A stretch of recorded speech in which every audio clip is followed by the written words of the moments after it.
I'm going to try and be calm in this video because to some people, angry opinions are apparently invalid. Guess what? An angry opinion is still an opinion, and if their points are valid, the rage means fuck all. Oh man, I'm already getting angry, and we haven't even started yet. Calm down, Fringy. So I made a few videos extensively explaining why The Sims 4 is a sham. It's missing features that have been experienced in the first game, and the development problems this game has had are very clear. Namely, the fact that the game looks awful and is 32-bit and not coming to Mac, but I'll get to that later. At this stage, I'd say pre-ordering The Sims 4 means you're absolutely insane.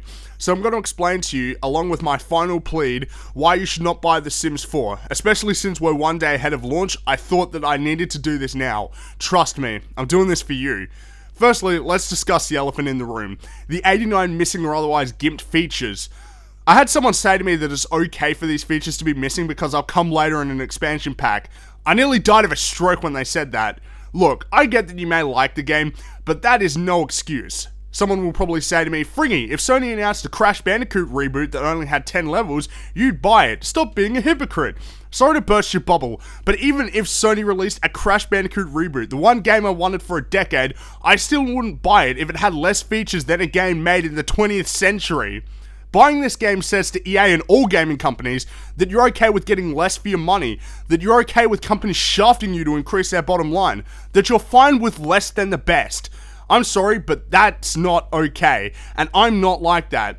It's not okay for EA to remove critical game features like toddlers' pools and the open world, among dozens more when those features were in the previous entry. Seriously, what's the point of upgrading to The Sims 4 when The Sims 3 base game is still more content rich? The new emotional system? That to me is not a good trade-off. Along these lines, the game itself looks less fun because of the gimped features. The lots are smaller, you can't have as many stories in a building as in the previous game, and you can't create a style.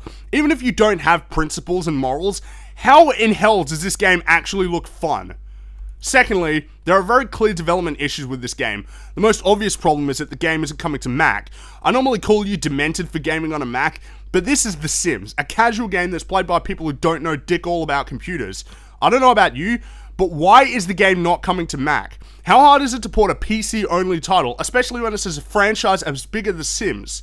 Budget or time constraints? Ding ding ding! It's obvious this game is being rushed, what with the missing features and the lack of a Mac port, which with any other game I wouldn't care about, but with The Sims it makes no sense. The game itself looks awful, and while I normally don't care about graphics, when your game looks like it could run on a PS2, that's bad. You'll say, that's to improve performance on low-end systems. Fair enough, but how then do you explain the lack of an open world if the game is meant to run better on low-end systems? The game is 32-bit, which is absurd. 32-bit hasn't been a standard since the 90s.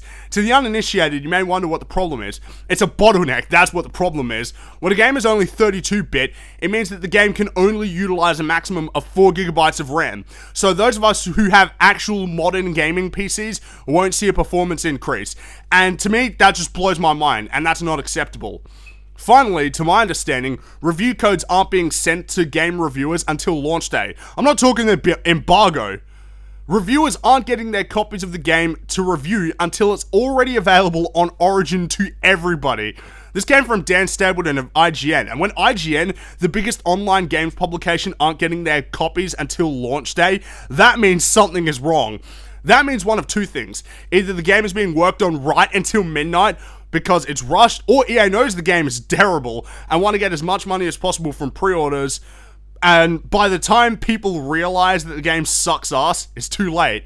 It's for those reasons and many more that I can't even fit into this video that you should not buy The Sims 4. There's nearly 100 missing or gimped features, and there's clear evidence to suggest development issues with this game.